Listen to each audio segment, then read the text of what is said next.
que ya los valientes alcemos nuestro canto con viva emoción y del mundo a la paz ostentemos nuestro invicto glorioso pendón. Salve el pueblo que intrépido y fuerte a la guerra a morir se lanzó, cuando en bélico reto de muerte sus cadenas de esclavos rompió.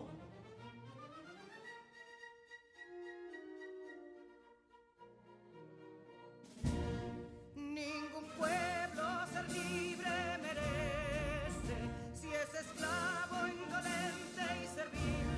Si en su pecho la llama no crece, que templó el heroísmo viril, más que estrella la indómita y brava, siempre altiva la frente alzará, que si fuere mil veces esclava, otras tantas ser libres habrá. Que si dono y ardita expusieron de un intruso señor al desdén.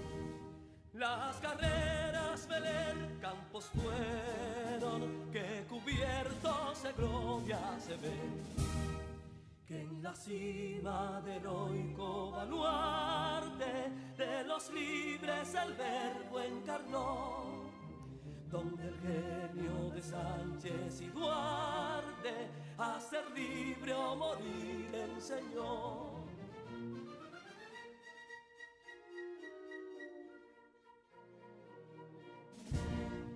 Y si pudo inconsulto caudillo de esas glorias el brillo empañar, de la guerra se vio en Capotillo la bandera de fuego ondear. Y el incendio que atónito deja de Castilla al soberbio león, de las playas gloriosas le aleja, donde flota el cruzado pendón. Compatriotas, mostremos erguida nuestra frente orgullosos de hoy más, que Quisqueya será destruida, pero sierva de nuevo jamás. Que santuario de amor cada pecho, do la patria se siente vivir, y es su escudo invencible el derecho, y es su lema ser libre o morir.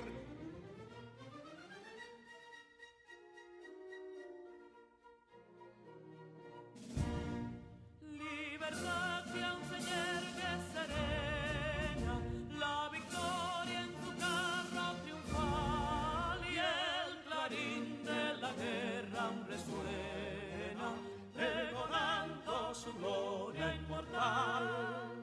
Libertad, que los ecos se agiten mientras llenos de noble ansiedad nuestros campos de gloria repiten. Libertad, libertad, libertad.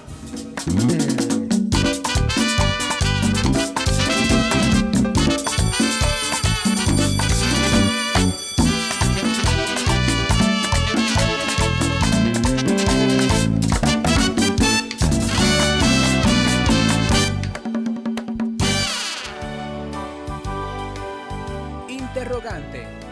Es el participio del verbo interrogar, que procede del latín interrogare, vocablo integrado por el prefijo inter, que designa lo que está situado en el medio, y el verbo rogare, que alude a una petición. Quien interroga efectúa una pregunta, pues posee una duda, una incertidumbre.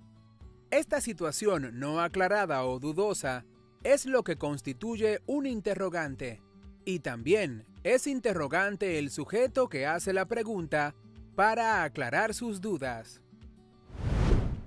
A propósito de interrogante, Neurona, ¿qué te ha escrito Miguel? ¿Pudo hablar con su hermano? Sí, profesora, está muy feliz ya que pudo aconsejar a su hermano acerca de cómo hacer una entrevista excelente.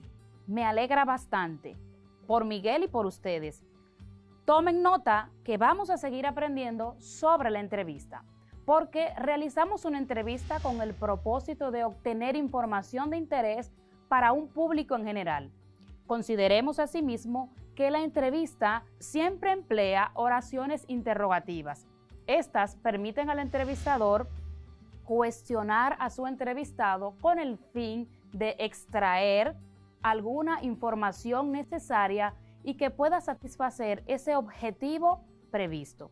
Recuerden asimismo que el entrevistado debe ser una persona de conocimientos relevantes en cuanto al tema que se va a tratar en la entrevista, el cual debe ser de interés para la comunidad a la cual va dirigida esa entrevista.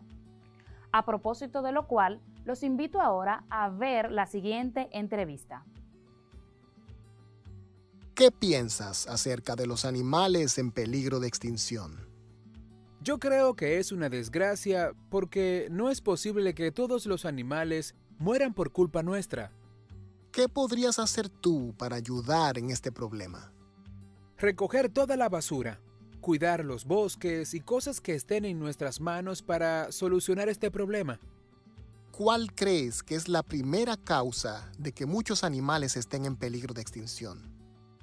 Yo creo que principalmente es la urbanización, contaminación de bosques, playas y trata de animales en peligro de extinción para tenerlas como mascota. ¿Por qué razones quieres cambiar esta situación? Porque es una lástima, es una injusticia que estos animales mueran. ¿Qué crees que pasará en el futuro si esto continúa? Los animales se extinguirían. ¿Cuáles son los animales que sabes que están en peligro de extinción? Oso panda, tigre de Bengala, manatí, jaguar, etc. ¿Cómo contribuyes a la protección de estos animales? Conservándolos en el medio en el que viven. ¿Qué harías en contra de la venta ilegal de estos animales? Podría ir a un lugar donde se ocupen de este problema y proponerles posibles soluciones para erradicarlo. ¿Crees que las autoridades hacen lo necesario para evitar esto? Yo creo que no hacen lo suficiente, porque no se evidencia un cambio notorio en este problema. ¿Crees que en un futuro cambie este problema? Tal vez, solo si las autoridades y todas las personas ponemos de nuestra parte y tratamos de cambiar la situación. Un tema de gran impacto medioambiental. Pero en esa entrevista que vimos hace un momento, yo creo que tú notaste algo que tiene que ver con la estructura. ¿Pudiste ver bien ese inicio, introducción, desarrollo o cuerpo y el cierre? ¿Qué notaste? Profesora, no contó ni con introducción ni cierre. En la introducción se debió colocar el saludo, la presentación del tema, el motivo y presentación del entrevistado. Y en el cierre debió contener al menos una despedida y un agradecimiento al entrevistado. Muy bien, Neurona. Yo estoy segura que ustedes también se percataron de que este texto, esta entrevista, le hacía falta algo en cuanto a la estructura, como vimos en clase anterior. Esa introducción nunca debe faltar. Solamente vimos un diálogo, preguntas y respuestas. Carecía, como dice Neurona, de la introducción y del cierre. Muy importante que tomen eso en cuenta para la realización de sus entrevistas. Asimismo, Neurona, ¿cómo tú pudiste distinguir esas intervenciones en la entrevista, cuando hablaba el entrevistador y cuando habla el entrevistado? Se distingue porque las preguntas van en negrita y las respuestas no. Bien. ¿Y qué te parecieron las preguntas? ¿Eran directas, breves, claras, como habíamos hablado en la clase anterior? Sí, en general. Y en algunos casos, las preguntas incluían un comentario más extenso. Un punto importante, y quiero que lo noten, es cómo se dirige el entrevistador al entrevistado. se dirige de tú, de usted. ¿Qué te pareció, Neurona? Se dirige de usted. Es cuestión de protocolo periodístico. Así es. Además, es un tema que vamos a tratar más adelante. En esta entrevista, cuya finalidad es informar a un público de lo que una persona experta piensa con relación a un tema. Este es del tipo de opinión. ¿Te acuerdas lo que es una entrevista de opinión? Sí, profesora. Es la que busca conocer cuál es la opinión de una destacada persona sobre un tema en particular. Exacto. Que en este caso, ese tema en particular es la extinción de los animales. Interrogar es un término que hace referencia al proceso de preguntar, indagar, inquirir, investigar, averiguar, husmear o examinar algo y después responder preguntas. En otras palabras, es hacer o realizar una serie de preguntas para aclarar de un suceso o una circunstancia desconocida. Como acaban de ver, la palabra clave está muy relacionada con la palabra clave de la clase anterior. Y es porque vamos a seguir hablando, ahondando, investigando, indagando sobre nuestro tema principal, la entrevista.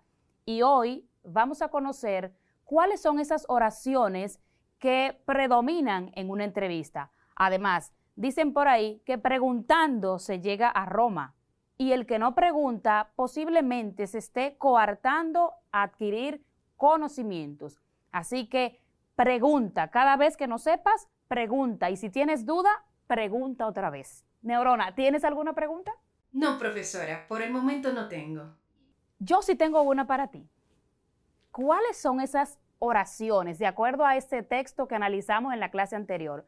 ¿Cuáles son esas oraciones que predominan en una entrevista? Las más utilizadas son las oraciones interrogativas, exclamativas y enunciativas. Correcto. Oraciones interrogativas, exclamativas y enunciativas son las más predominantes. Las oraciones exclamativas son las que sirven para expresar sentimientos, emociones. Puede ser que el entrevistador exprese su admiración hacia esa persona que está entrevistando. Las oraciones enunciativas sirven para informar sobre un hecho real o concreto, algo que está basado en la realidad. En esta clase nos vamos a enfocar en lo que es la oración interrogativa. La oración interrogativa es aquella que sirve o se emplea para solicitar al interlocutor alguna información, pero sirve también para sugerirle de un modo sutil. Profesora, estas oraciones también pueden ser directas o indirectas, parciales y o totales. Correcto, allá iba, Neurona, gracias. Dependiendo de su valor sintáctico, la oración interrogativa puede ser directa o indirecta, como bien dices, Neurona. ¿A qué me refiero con valor sintáctico? El valor sintáctico se refiere a si esa oración es la oración principal o la oración secundaria, partiendo de lo cual, vuelvo y digo, va a ser directa o indirecta. ¿Viste la película completa? Una oración directa. Me pregunto cómo pasó. Oración indirecta. Partiendo entonces del modo de pedir la información, las oraciones interrogativas van a ser totales o parciales. La oración parcial solicita una información dentro de un contexto o una situación. Estas respuestas van a ser generalmente largas. Por ejemplo, ¿qué libro compró Juan? La respuesta puede ser un libro de historia, un libro de matemáticas, un libro de ciencias o cualquier obra literaria. ¿Qué libro compró Juan? Con el título de un libro puede darse por satisfecho quien hace la pregunta. Ahora, cuando la pregunta dice, ¿compró Juan algún libro? Esta pregunta es total porque la respuesta se va a enmarcar dentro de un sí o un no. Una respuesta corta. Entonces, la oración directa es aquella donde la oración principal será una oración interrogativa. Estas sirven para realizar una pregunta de manera que se espere una respuesta. Puede ser una respuesta inmediata. Y una característica de estas oraciones directas es siempre van entre signos de interrogación, que en el español son dos y hay que colocarlos los dos, el que abre y el que cierra. Muy necesario y tómenlo en cuenta. La indirecta es un tipo de oración compuesta, donde la oración interrogativa indirecta es la subordinada sin que lo sea la oración principal. La interrogación en este tipo de oraciones es implícita, ya que, como ven, no lleva signos de interrogación. Además, su valor interrogativo se infiere a partir de que necesita recurrir a verbos de habla o verbos de la lengua. Ese verbo de la lengua es del cual ella va a depender. Por ejemplo, me pregunto qué habrá para cenar. Analizando esta oración interrogativa indirecta, pudiéramos ver entonces cuáles son esas características de este tipo de oraciones. Primero, esta es una oración subordinada. Las oraciones subordinadas siempre van introducidas por un nexo. En este caso, es la misma palabra que tiene que acompañar una oración interrogativa indirecta. En este caso, un pronombre interrogativo. Depende exclusivamente de un verbo de habla. En este caso, me pregunto. Para darle entonces curso a esa oración, me pregunto qué habrá para cenar y, muy importante, no llevan signos de interrogación. Porque es una oración interrogativa pero indirecta. Y aquí quiero resaltar lo siguiente. Aunque la oración interrogativa no lleve signos de interrogación, sigue siendo interrogativa. Su valor interrogativo, pues, va a partir de ese pronombre, de ese determinante o de ese adverbio interrogativo, que es esa palabra que se va a diferenciar a través de la tilde diacrítica. Hay que tener cuidado con eso y ponerlo por ahí donde no se nos olvide.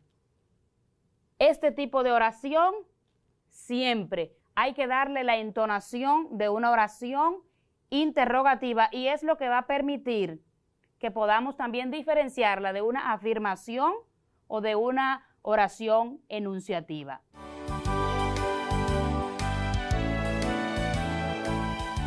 Ondas. Una onda es la propagación de una perturbación de alguna propiedad de un medio y está asociada directamente a las vibraciones. Según el medio en el que se propagan, las ondas pueden ser de dos tipos. Mecánicas, las que necesitan un medio material para su propagación. Ejemplo, las ondas sonoras, las generadas en la superficie del agua o en cuerdas y muelles. Electromagnéticas, son las que no necesitan de un medio material para su propagación, por lo que se pueden propagar en el vacío, como la luz visible, los rayos X, las radiaciones ultravioletas, microondas, las ondas de radio y televisión, entre otras. Así es. Cabe destacar que las olas del mar, al igual que la luz y el sonido, son propagadas a través de ondas electromagnéticas, las cuales se traducen con un movimiento conocido como movimiento ondulatorio, el cual posee unas características, y es que transporta energía y además de esto, transporta también cantidad de movimiento en la dirección en la que se propaga. Como pudimos escuchar en nuestra definición, el sonido pertenece a las ondas mecánicas y este es uno de los medios de comunicación más importante para los seres humanos. Aparte de la voz, también utilizamos otras formas de comunicación o de producción de sonido más evolucionadas como los instrumentos musicales. además otros medios técnicos más sofisticados para producir y también para captar sonidos que hasta hace poco eran desconocidos. Por ejemplo, podemos pensar en la música electrónica, la cual ha evolucionado de manera significativa. También la ecografía, a través de la cual podemos observar embriones, fetos y órganos internos de nuestro cuerpo, como el corazón y los grandes vasos sanguíneos. Estos son percibidos a través de ondas que luego se transforman en imágenes, lo que nosotros conocemos como sonografías, es decir, producción de imágenes a través de ondas sonoras, sí, a través del sonido. Lo que podemos observar en las sonografías o ecografías son ondas sonoras que se han transformado en imágenes. Al finalizar la clase de hoy, estarás en la habilidad de conocer y comprender el concepto de sonido, además de explicar la naturaleza del sonido y las características del mismo, y también estarás en la capacidad de tomar medidas correctivas para evitar problemas auditivos. Para que exista el sonido se necesitan 3 cosas. Lo primero es un foco sonoro, que es el cuerpo que vibra para la producción del sonido. También un medio material, que se necesita para que las partículas puedan vibrar y se puedan propagar las ondas sonoras, ya que el sonido no se puede propagar en el vacío. Y lo tercero que necesitamos es un receptor que será capaz de captar e interpretar la onda sonora. Podemos ver entonces que el sonido tiene 4 características. La primera característica del sonido es el tono. ¿Y qué es el tono? El tono es la relación que existe entre la frecuencia y la cantidad o el número de vibraciones por unidad de tiempo. Según el tono, entonces, los sonidos se pueden clasificar en sonidos agudos y sonidos graves. Un sonido será agudo cuando la frecuencia sea más alta y será grave cuando la frecuencia y número de vibraciones en unidad de tiempo sean más bajas. Un ejemplo de sonidos agudos es el producido por un violín. Y un ejemplo de sonidos graves es aquel producido por una tambora. La segunda característica del sonido que vamos a estudiar es el timbre.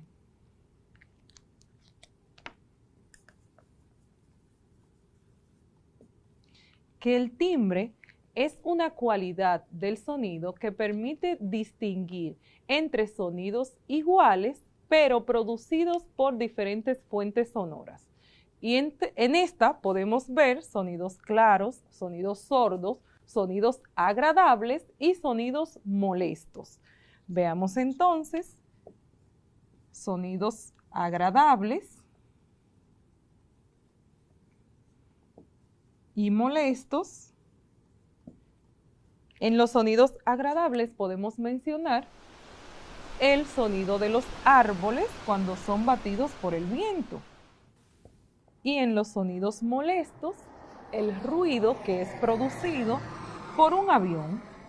Este sería un sonido molesto o desagradable. Tenemos entonces la tercera característica, que es la intensidad del sonido. Intensidad.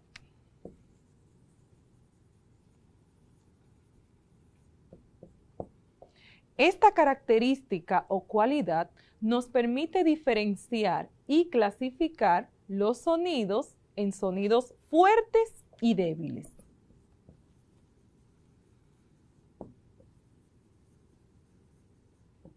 Un ejemplo de sonido fuerte podemos mencionar la trompeta. Y un ejemplo de sonido débil que podemos mencionar es el sonido producido por una flauta. Por último, la cuarta característica que vamos a ver es la duración del sonido. Que esta es una cualidad que nos permite distinguir o diferenciar entre sonidos largos y sonidos cortos. Es decir, que es el tiempo el cual se mantiene una onda sonora y esta da lugar al ritmo. Tenemos entonces sonidos largos y sonidos cortos, como podemos observar en la imagen de nuestra pantalla. El sonido entonces tiene 4 características: el tono, el timbre, la intensidad y la duración. Propagación es la acción que permite que algo llegue a lugares distintos de aquel en que se produce. Como fenómeno de la física, la propagación está asociada a la conducción de ondas desde un transmisor hacia un receptor. Las ondas pueden propagarse por un medio, como el sonido en el aire, o bien por el vacío, como la luz que nos llega del sol. Cuando se propaga en un medio, la perturbación se transporta gracias a la vibración de las partículas que forman el medio, mientras que cuando se lleva a cabo en el vacío, la propagación es más complicada, pero en ambos casos, lo que se propaga no es materia, sino energía. Así es.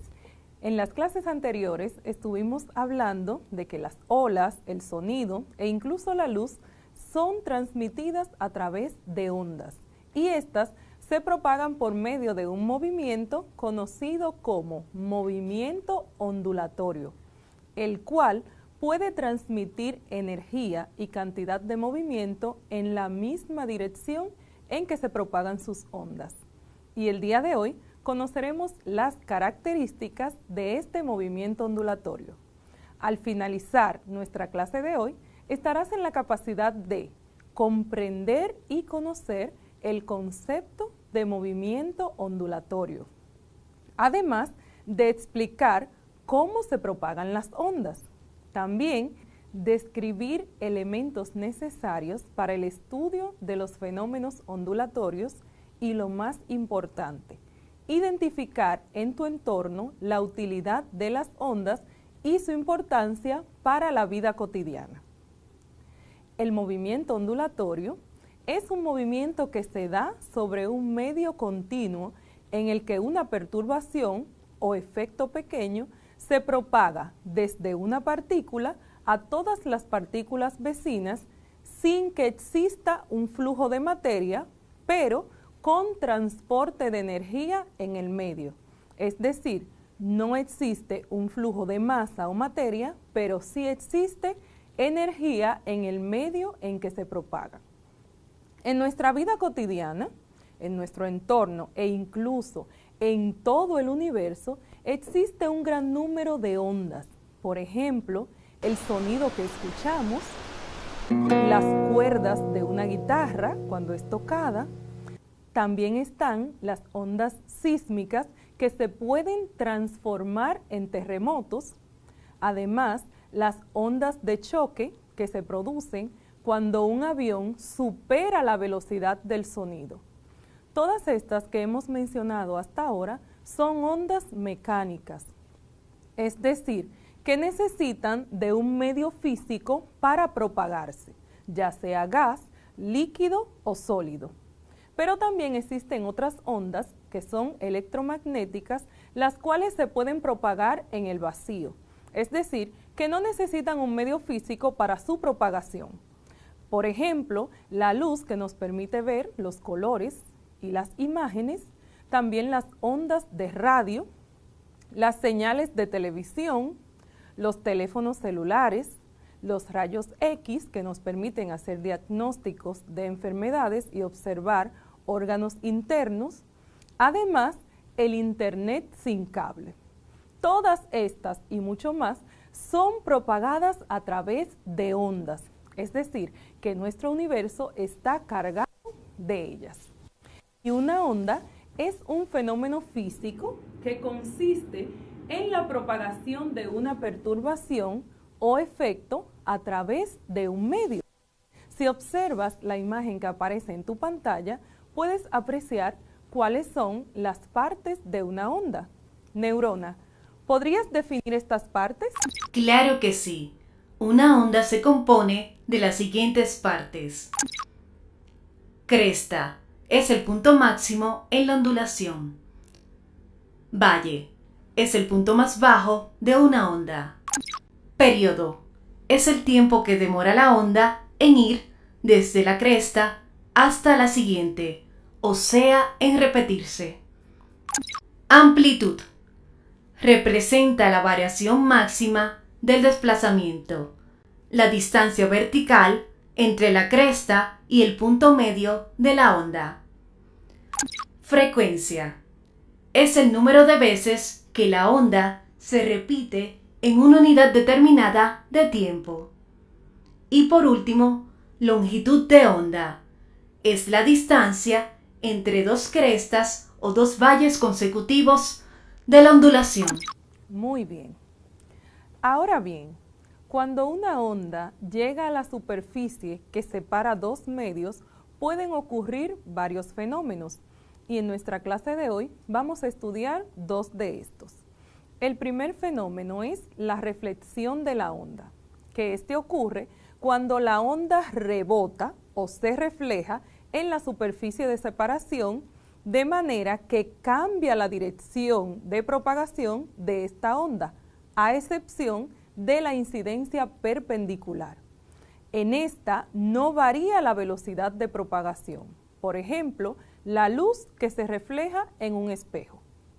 Y el siguiente fenómeno es la refracción de onda, que ocurre cuando la onda llega a la superficie que separa los dos medios y continúa propagándose por el segundo medio. En esta varía la dirección y también la velocidad de propagación de la onda. Un ejemplo es cuando la luz pasa del aire al agua. ¿Qué tal si lo comprobamos a través de un experimento? El primer experimento que vamos a realizar es sobre la reflexión de ondas. Para esto vamos a colocar este cartón de color azul, puede ser del color que tú encuentres en casa, y vamos a tomar un espejo y una luz a ver qué sucede. Primero vamos a bajar un poco la intensidad de la luz de este set. Observa muy bien. Tenemos el espejo y un láser. Ahora vamos a reflejar este láser en el espejo, pero quiero que observes muy bien la plataforma azul que tenemos aquí, y aunque yo estoy apuntando hacia el espejo, esta onda se refleja hacia la superficie. ¿Puedes ver? Lo muevo y él también hace lo mismo. Lo intentamos con un foco o la luz de tu teléfono y mira cómo se puede apreciar. Aunque el foco está apuntando hacia el espejo, este puede reflejar las ondas luminosas y estas aparecen en la superficie que tenemos de color azul. Impresionante. Ahora vamos a encender las luces para ver este experimento sobre la refracción. Colocamos este vaso por aquí y tenemos una imagen de dos flechas. Si puedes apreciar en tu casa, puedes ver que la flecha azul está ubicada a la derecha y la roja a la izquierda. Llenamos nuestro vaso con agua y veamos entonces qué sucede. Observa bien. Voy a mover la imagen. ¿Qué ha pasado? La flecha que estaba a la derecha ahora está a la izquierda. y la que estaba a la izquierda está a la derecha. Lo repetimos nuevamente. Fíjate bien cuál está a la derecha y cuál está a la izquierda.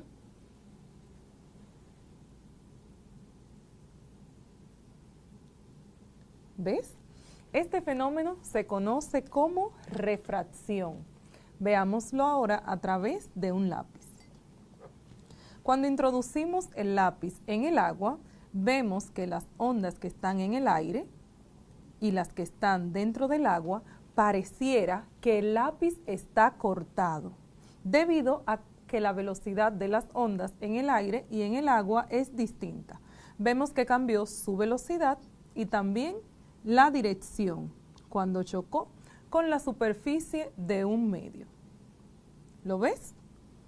Este es el fenómeno de refracción de ondas, en este caso, refracción de la luz.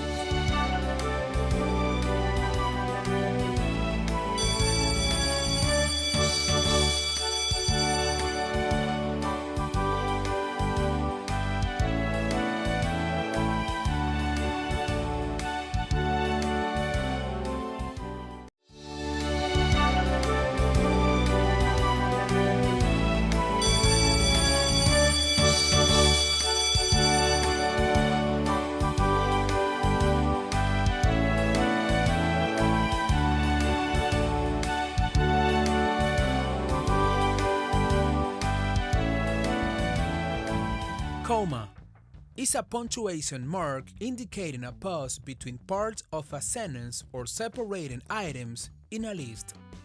For example, Maria gave to me bananas, apples, and oranges.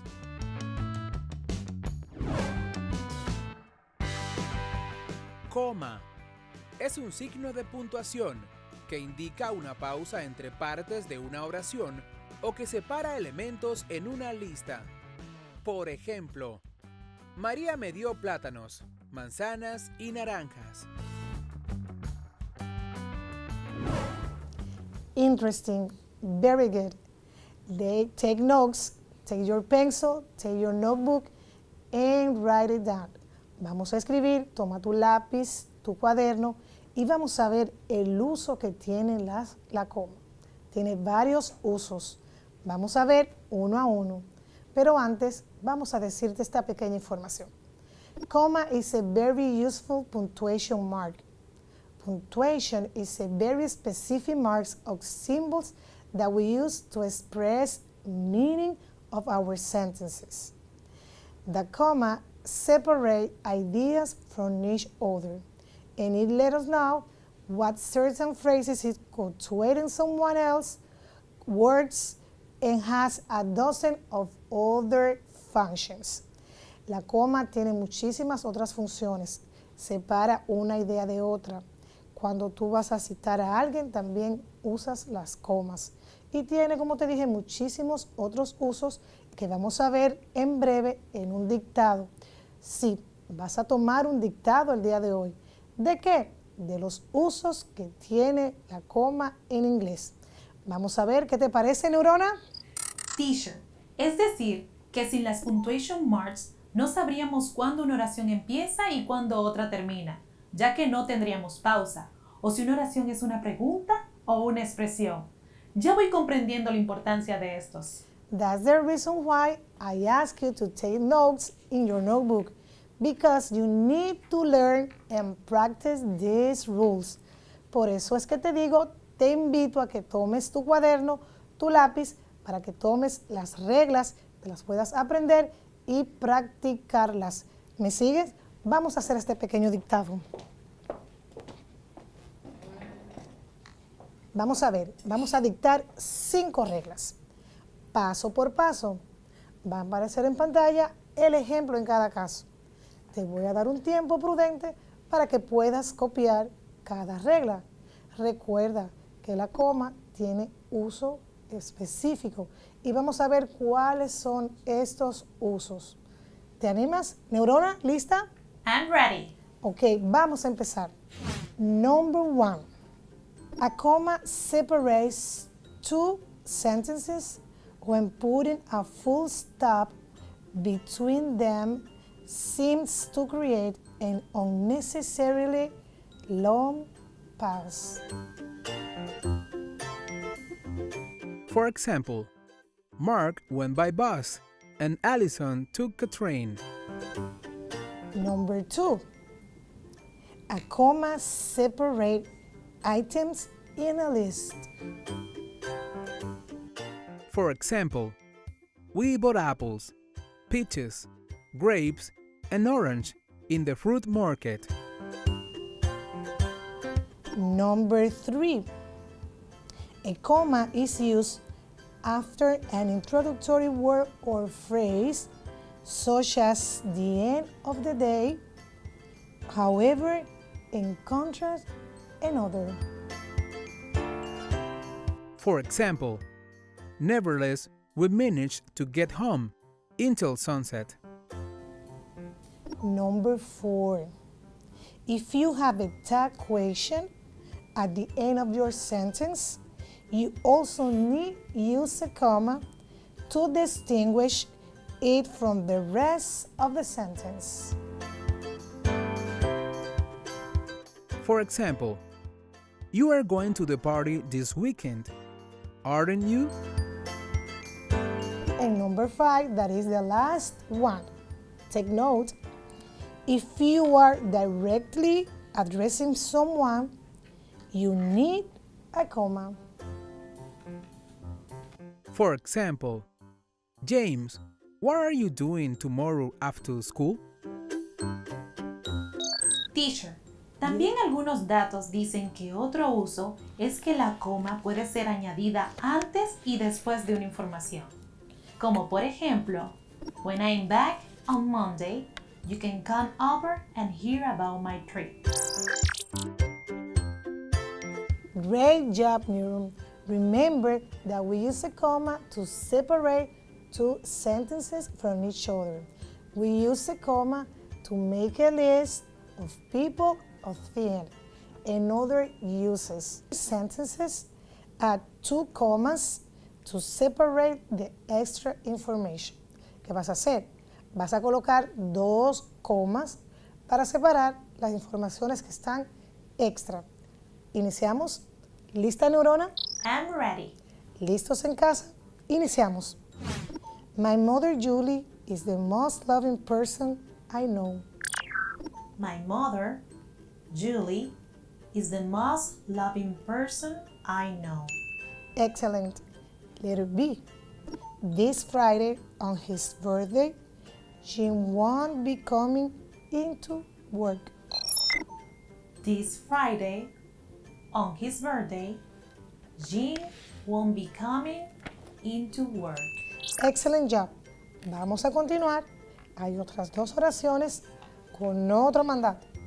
Sigue con tu lápiz, tu papel y continuamos practicando.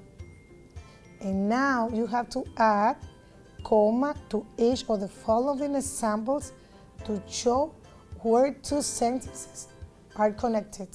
¿Qué vas a hacer ahora? Vas a añadir coma para demostrar dónde se conectan las oraciones. ¿Lista, neurona? Yes. Vamos a ver. Daniela is an amazing woman, and Eric needs to treat her the way she deserves. Daniela is an amazing woman, and Eric needs to treat her the way she deserves. Okay, letter B.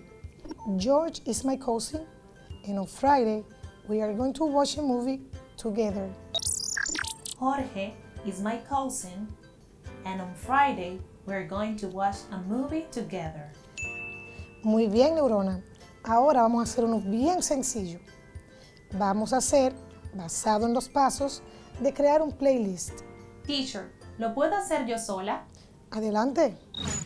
En la columna A tenemos 1. Back in Time. 2. Friends. 3. All Cassette Image. 4. 15 Music Songs. 5. All 80s Rock. Y en la columna B, A. Teen or Title. B. Audience. C. Number of songs. D. Cover of the playlist. E. Name of the playlist. Y las respuestas son 1. Back in Time, va con E. Name of the playlist. 2. Friends, va con Audience. All Cassette Image, va con la D. Cover of the playlist.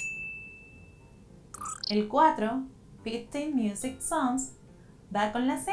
Number of songs. Y por último, All 80s Rock, va con la A, que es Teen or Title. Great job. Let's repeat the answers. Number 1 is letter E. Number 2 is letter B. Number 3 is letter D. Number 4 is letter C. And the last one, number 5, is letter 8. Very good. Distance. C'est l'intervalle existant entre deux points dans l'espace. C'est donc l'itinéraire pour aller d'un point à un autre. Il faut se rappeler que pour limiter la propagation de la COVID-19, une distanciation physique d'environ 2 mètres est recommandée. Gardez votre distance, s'il vous plaît. Distancia es el intervalo existente entre dos puntos en el espacio. Es el recorrido de un punto a otro. Cabe recordar que para limitar la propagación de la COVID-19, una distancia física de 2 metros es recomendada. Mantenga su distancia, por favor. Tu habites près d'ici, Newon? Non, professeur. Ma maison est à 10 km d'ici. Et vous? Moi, j'habite à 23 km d'ici. C'est un peu loin. Quel moyen de transport tu utilises? Je prends l'autobus. Il y a une gare en environ 200 mètres de chez moi. Oh, c'est bien quand même, Newon. Ahora, si has observado en este diálogo, hacemos mención de la palabra metro y kilómetro. ¿Ah? Metro y kilómetro. Usamos metros para hablar de distancias cortas desde 0 o desde 1 metro hasta llegar a 999 metros. Y cruzando a 1000 metros, usamos la palabra kilómetro. ¿Sabes qué distancia es 1 metro? Un poquitito más de 3 pies. Bien. Ahora, quisiera que entendamos lo siguiente. Cuando decimos metro, si par exemple, il y a une station d'autobus à 300 mètres de chez moi, Neurona dice, hay una estación de autobús a 300 metros de su casa. 300 mètres. Bien? Distance, una distancia corta. Y exemple numéro 2, la boulangerie est à 100 mètres du glacier. La panadería está a 100 metros de la heladería. 100 metros, una distancia corta. Usamos metro. Ahora, recuerde, metro, mètre en français, M, E, accent grave, T, R, E. Symbole M. Métro, symbole M. Et maintenant, le kilomètre est utilisé pour parler de longues distances. Para hablar de distancias, de largas distancias, usamos kilómetro. Kilomètre, et puis KM. KM comme symbole. Par exemple, Amos habite à 2 kilomètres de son école. Amos vive a 2 kilómetros de su escuela. 2 km, 2 kilómetros, 2000 mètres, 2000 mètres. Exemple numéro 2, la maison de Luc se trouve à 1 kilómetro de son école.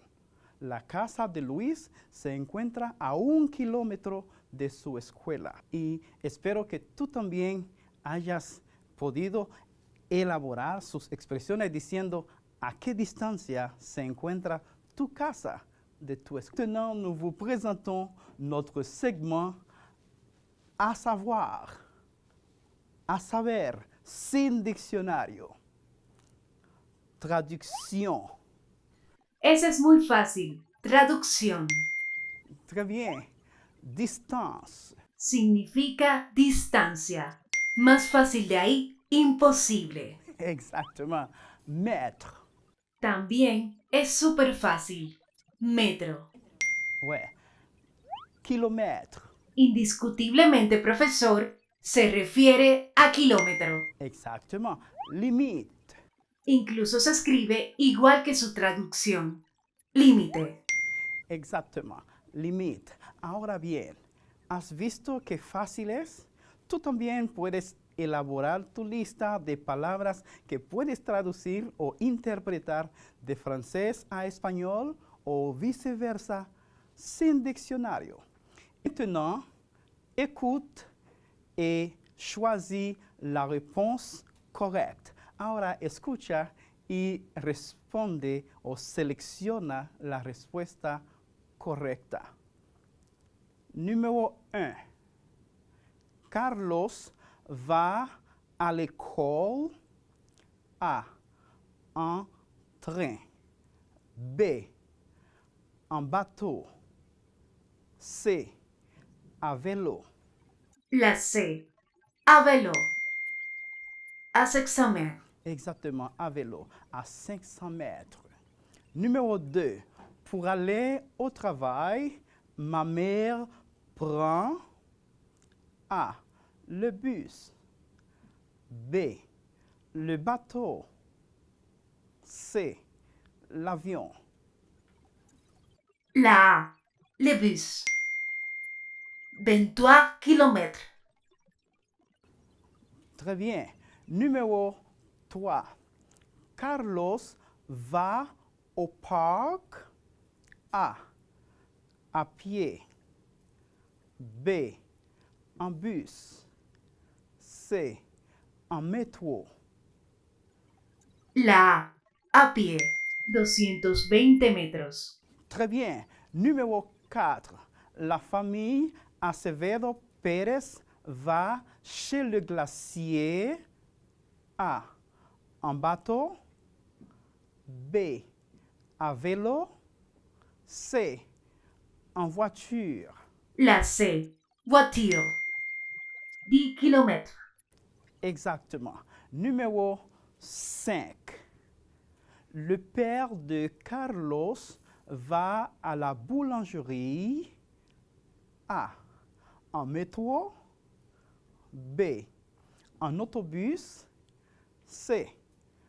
À pied. La C. À pied. Exactement. À pied. À côté de. Très bien. À côté de. Ahí al lado. À pied. Claro. En tren, non. Et maintenant, nous allons voir la trivia de hoy. Tu attention, por favor. Indique le moyen de transport à utiliser. Numéro 1. À une distance de 50 mètres. Llevé à pied. Très bien. Numéro 2. Si tu vas au supermarché à 2 km de chez toi. À vélo. À moto. Ou peut-être en voiture. Ou peut-être en voiture. Très bien. Et numéro 3. Pour une très longue distance.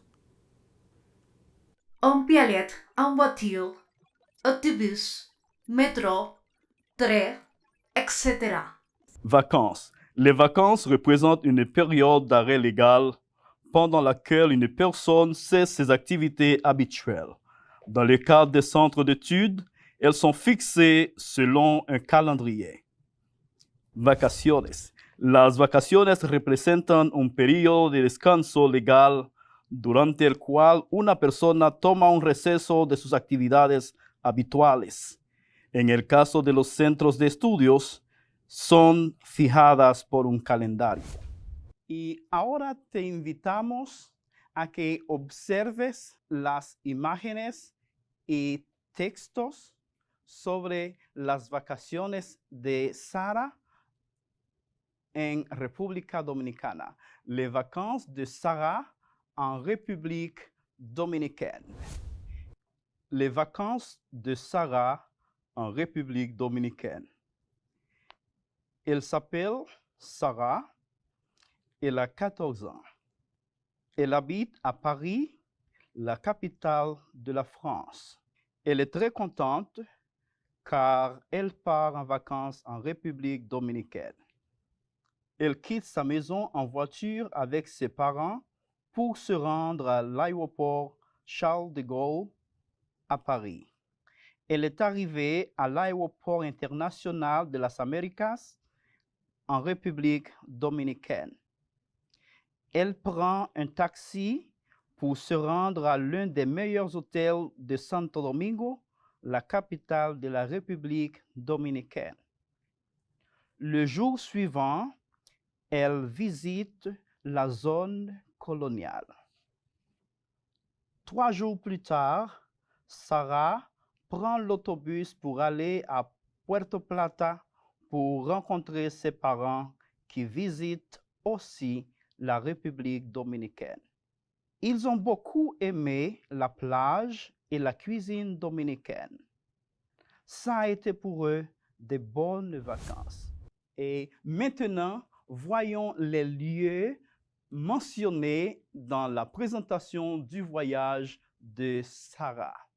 Ahora te invitamos a que veamos y mencionemos los lugares mencionados en la presentación del viaje de Sara. ¿Puedes ayudar? Por supuesto. París, France, Santo Domingo, Puerto Plata, la plage, la zone coloniale, l'aéroport. Très bien. Algunos medios de transporte, les moyens de transport mentionnés, s'il te plaît? Claro que sí. Autobus, voiture, taxi, avion. Très bien.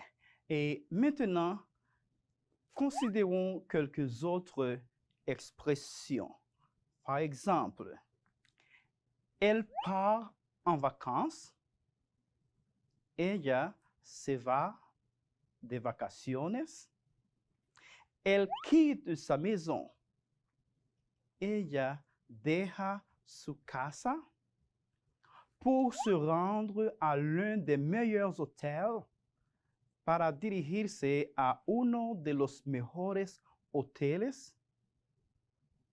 Elle visite. Ella visita. La cuisine. La cocina. No sé si has prestado correcta atención a estas expresiones extraídas del texto sobre el viaje de Sara. También tú las puedes utilizar cuando vayas a hacer tu resumen hablando de tu viaje. Très bien. Recuerda socializar con tu profesor y tus compañeros lo aprendido. Y para volver a ver esta clase o nuestras clases, puedes visitar la página en pantalla. Recuerda, tu conocimiento en francés puede cambiar tu mundo. Merci d'avoir été branché. Agradeciendo tu sintonía, nos despedimos por hoy. Que Dieu vous bénisse, Dios te guarde. À bientôt. À la prochaine. Bye bye.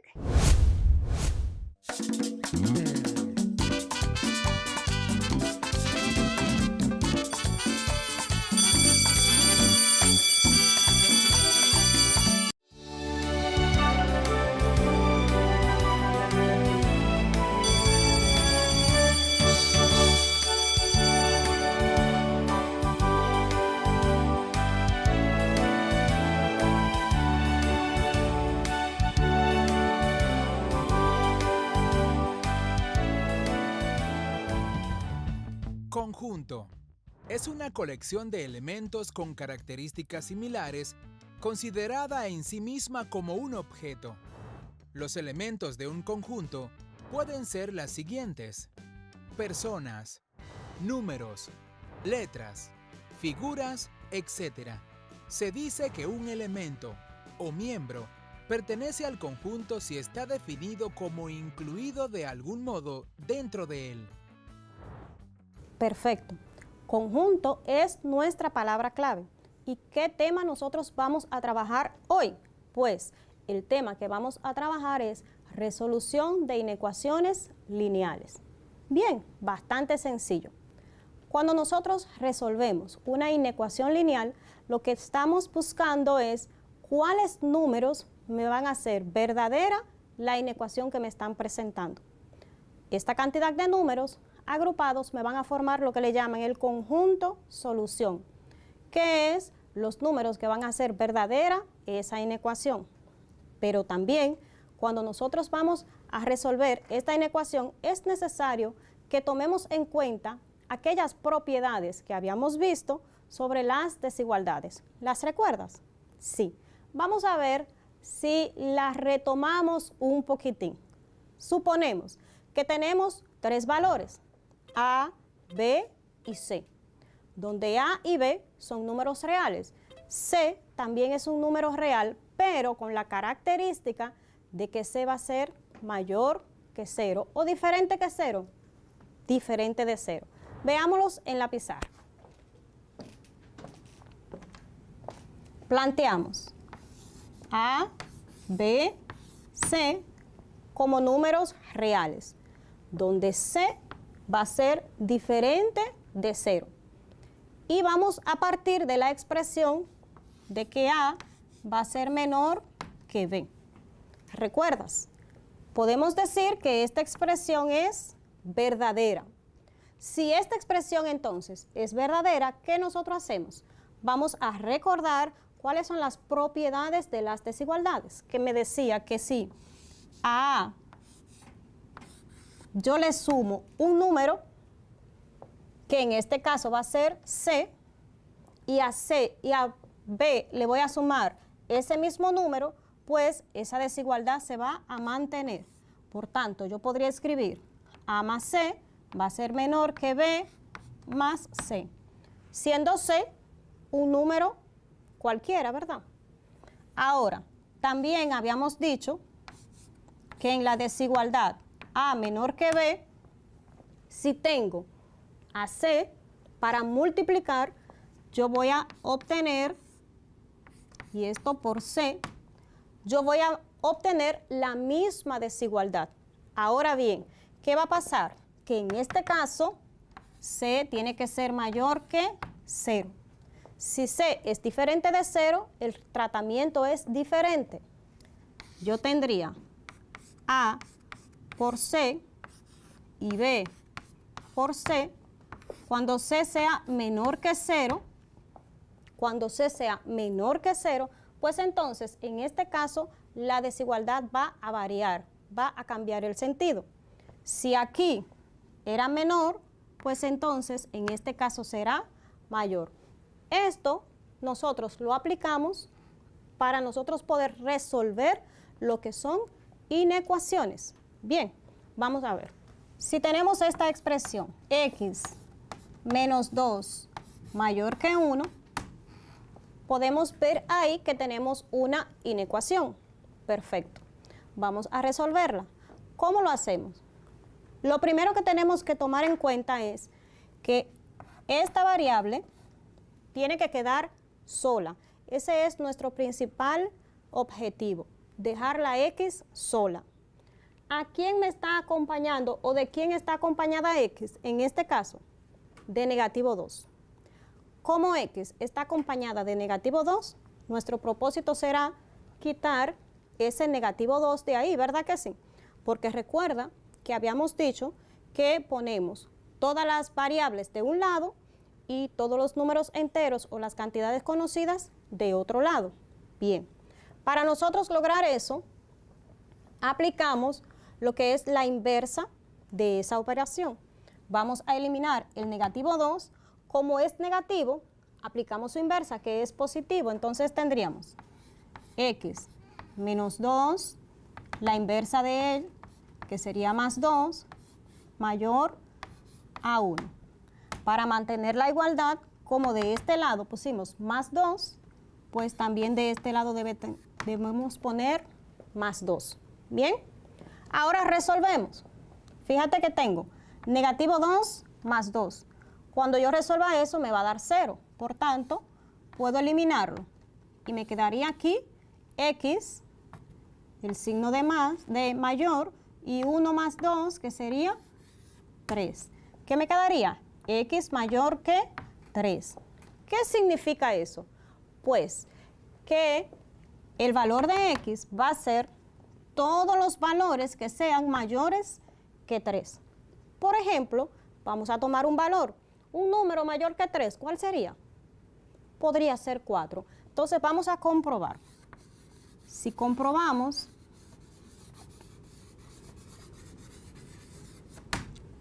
vamos a decir que X sea 4 porque 4 es mayor que 3, ¿verdad?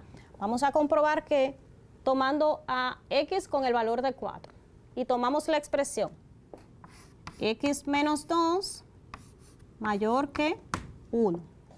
Sustituimos a X, que se encuentra aquí, por el valor que ya habíamos preestablecido, que en este caso es 4. Entonces tenemos 4 menos 2 mayor que 1. Resolvemos. 4 menos 2, 2, y sería mayor que 1. 2 es mayor que 1. Perfecto, entonces, sí se cumple esa desigualdad. Ven, podría ser cualquier valor. En este caso tomamos el 4.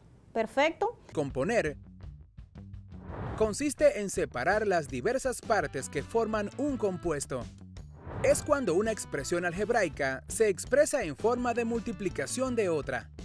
Por ejemplo, 12 es igual a 3 por 4. La palabra descomponer en el lenguaje cotidiano normalmente se asocia con algo que está fuera de uso o dañado, ¿verdad que sí? Pero en el lenguaje matemático no es así. Cuando nosotros descomponemos es porque ponemos expresiones de una manera más sencilla.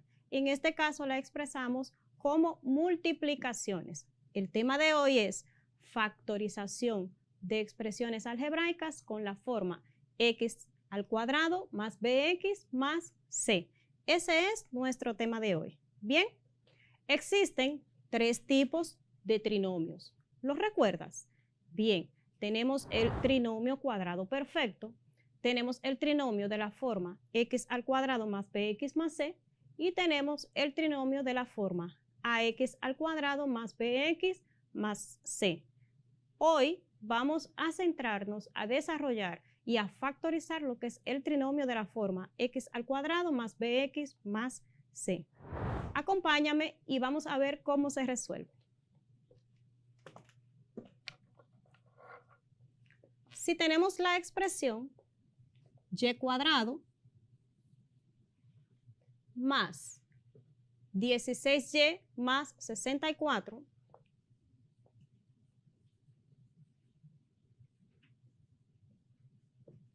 y queremos verificar esa expresión y cómo la hacemos, pues lo que tenemos que primero analizar es qué tipo de trinomio tengo.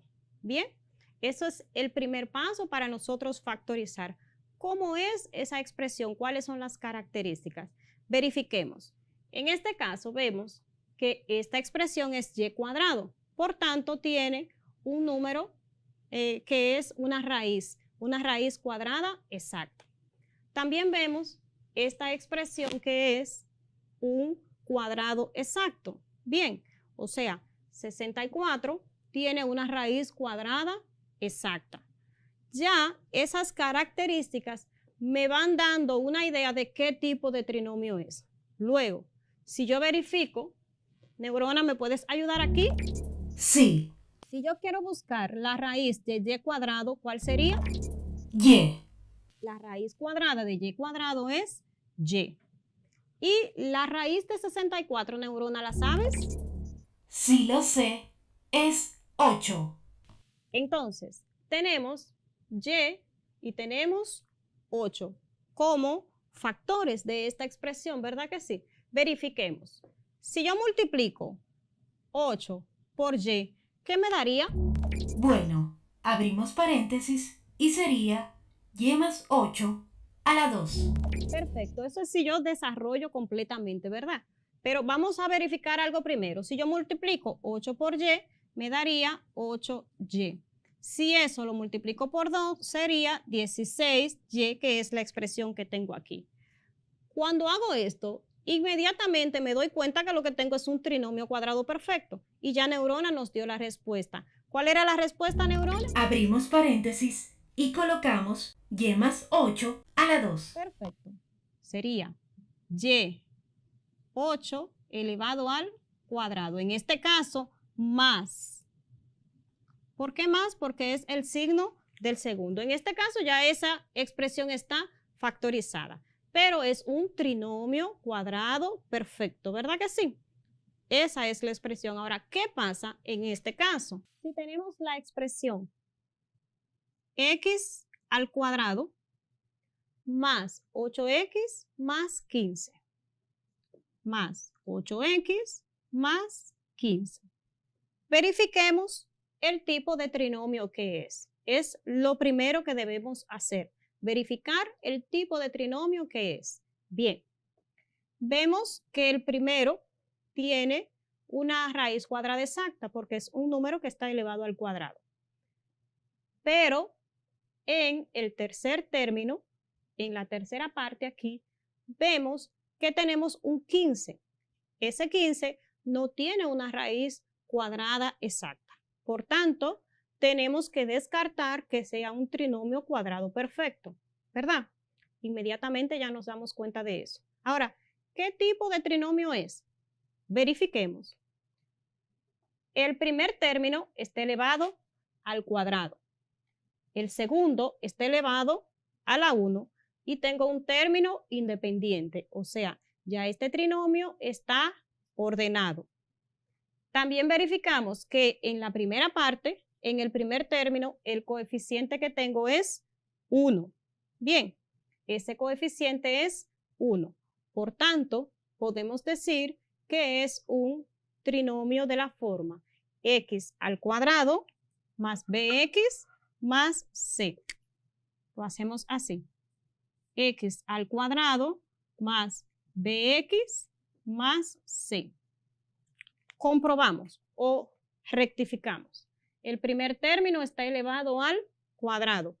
Aquí me dice x, pero puede ser cualquier otra variable. Eso tú tienes que tenerlo pendiente. El primer término elevado al cuadrado, como en este caso. El segundo término tiene la misma variable, pero con exponente 1, que es este caso.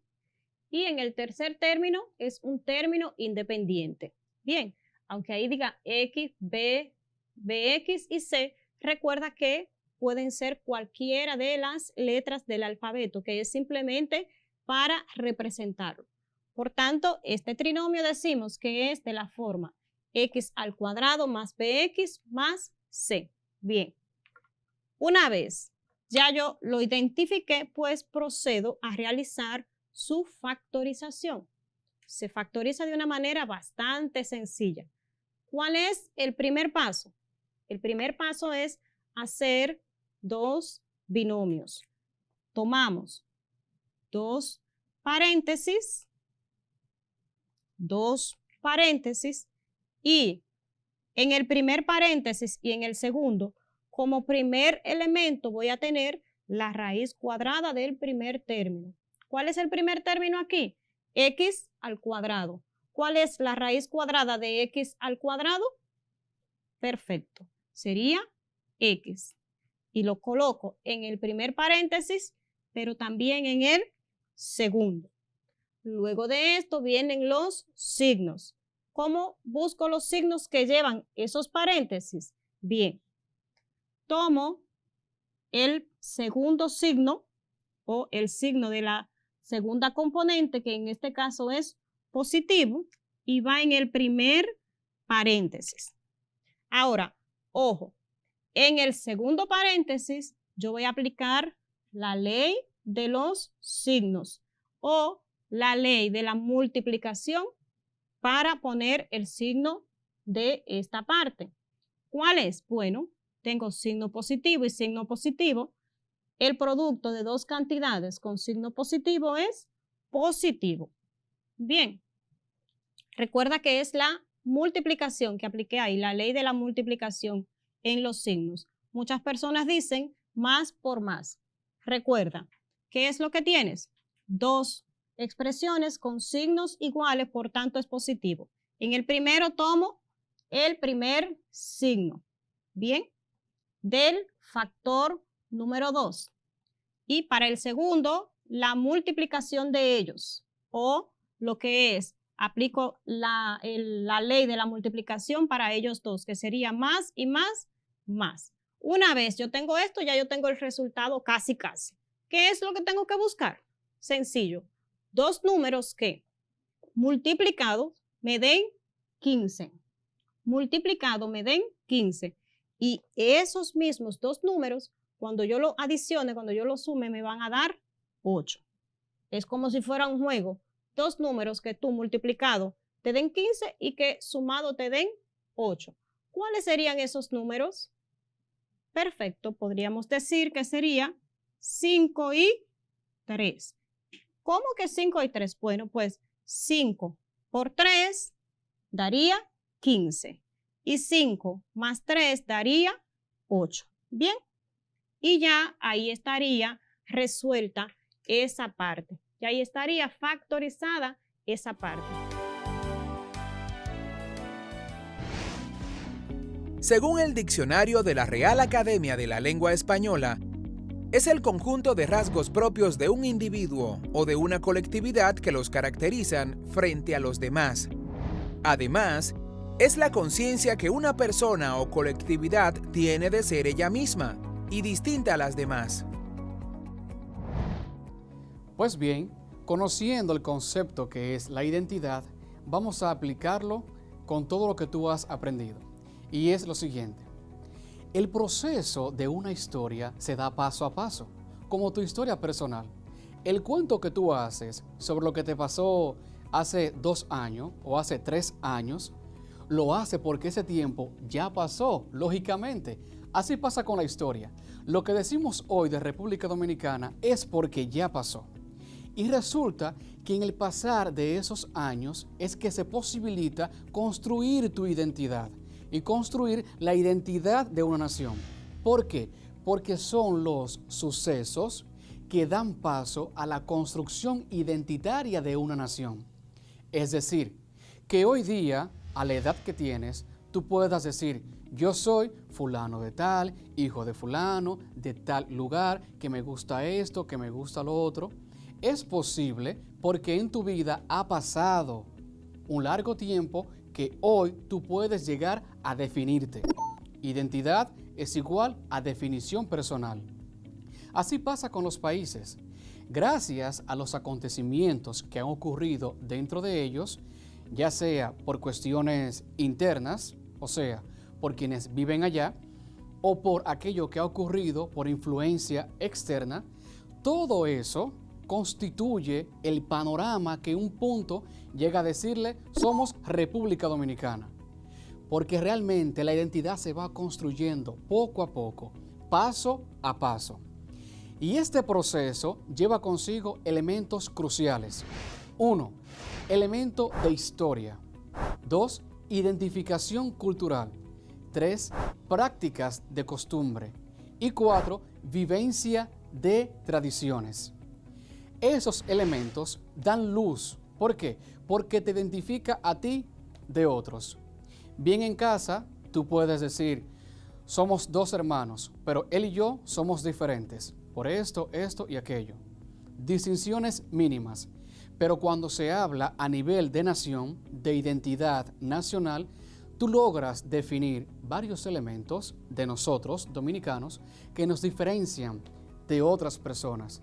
¿Por qué? Porque tenemos una cultura, una tradición, unas costumbres, pero sobre todo porque nuestra historia es diversa. Tanto así que estamos compartiendo este territorio, esta isla, con nuestra República de Haití, la República Hermana. Pero si te fijas, somos diferentes porque tenemos culturas, costumbres, tradiciones y sobre todo historia.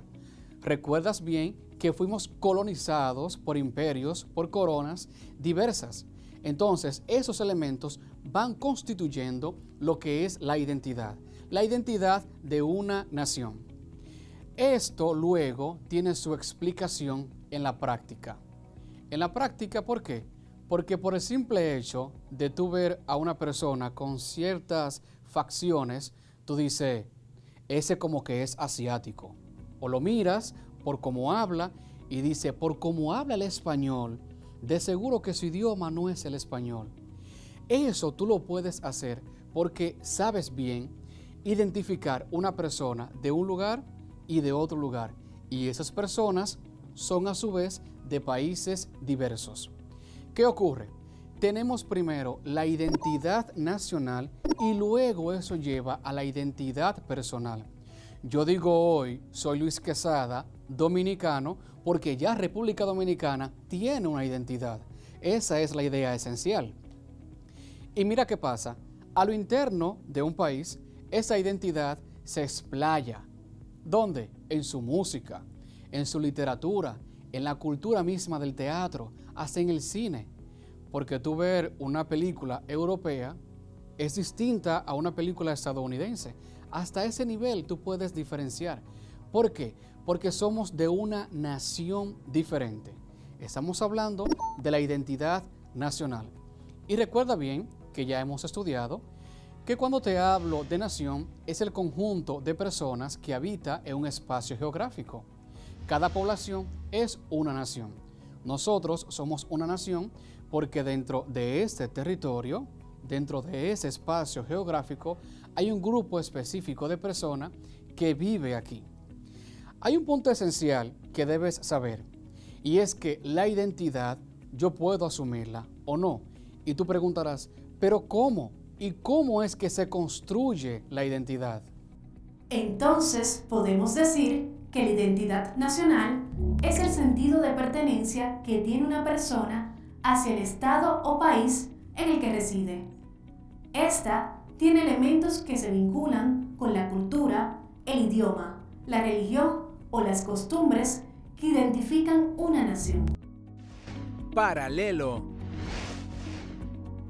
Según el diccionario de la Real Academia de la Lengua Española, se refiere a dos o más líneas o superficies que mantienen la misma distancia entre sí en todos sus puntos. En geografía, es cada uno de los círculos menores paralelos al ecuador, que se suponen descritos en el globo terráqueo y que sirven para determinar la latitud de cualquiera de sus puntos o lugares.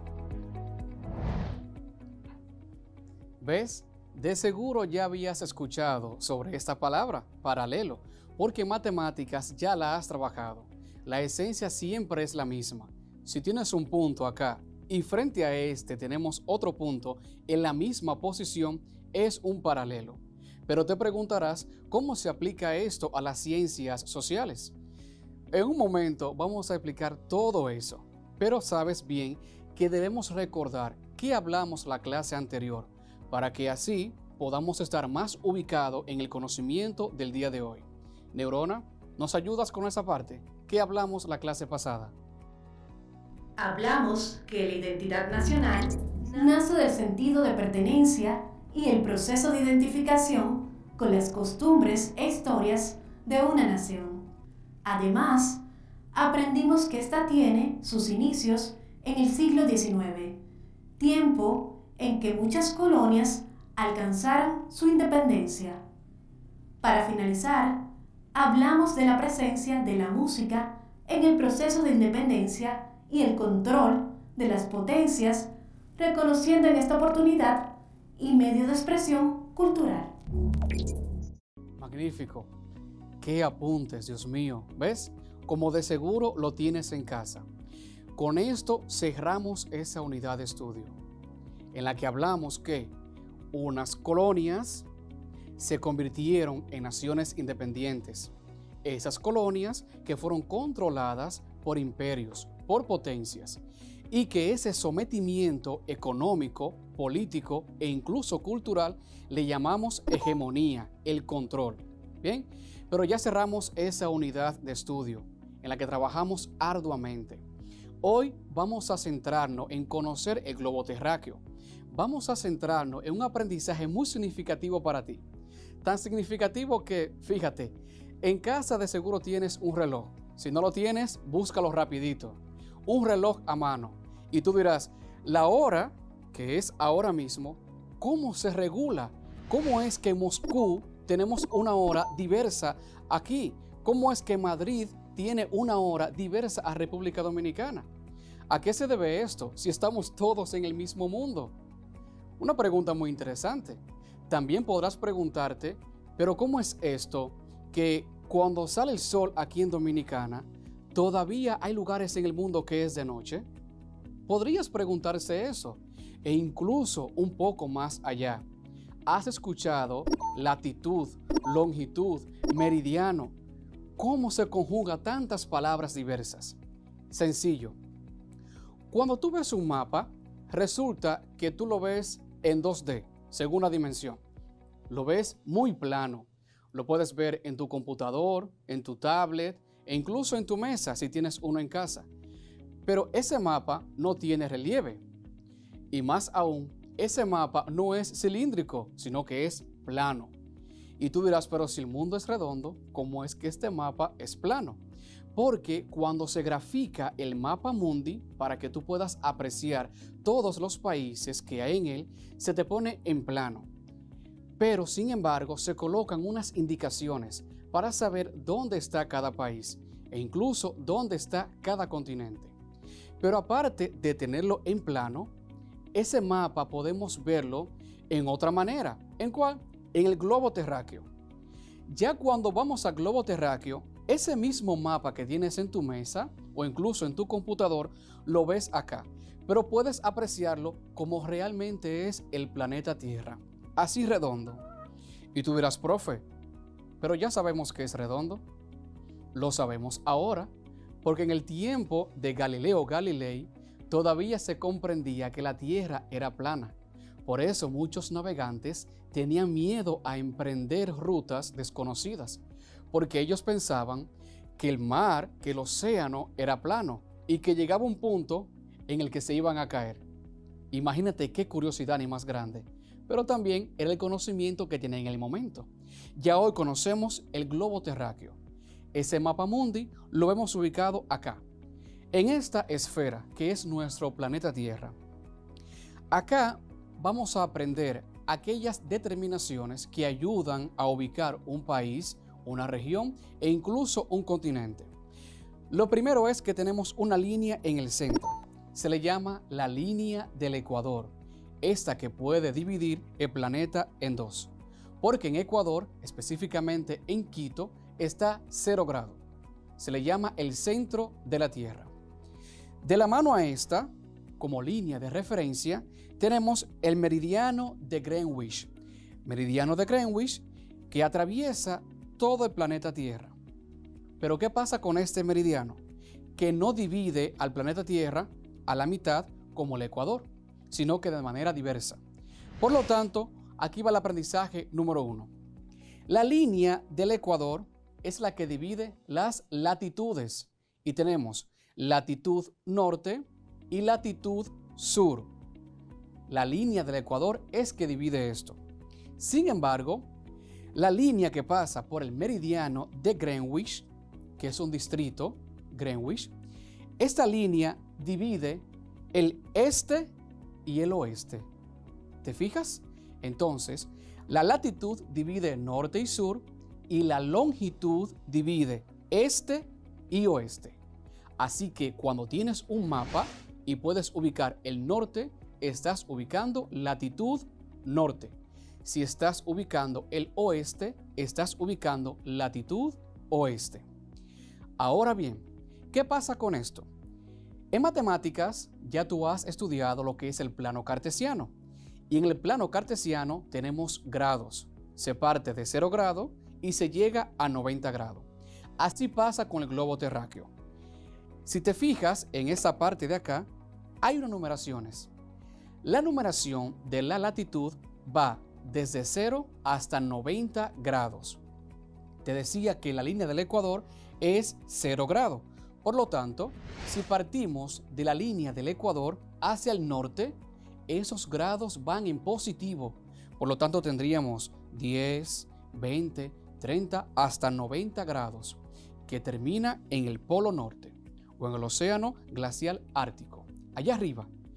Pero si tomamos de referencia la línea del ecuador y calculamos hacia abajo, ¿cómo serían esos grados? ¿Positivos o negativos? Negativos, así como tú lo conoces en el plano cartesiano. Negativos. Esa es la primera referencia. A partir de la línea del ecuador tenemos que grados positivos y grados en negativos. Sin embargo, el hemisferio ya no será de 0 a 90, sino de 0 a 180 grados. Y tenemos que hacia el este, positivo, hacia el oeste, negativo, del mismo modo en el que se ubica el ecuador. ¿Para qué sirve esto? Gracias a esto podemos saber que cada lugar tiene una localización absoluta. Por lo tanto, esto se llama un sistema de coordenadas geográficas.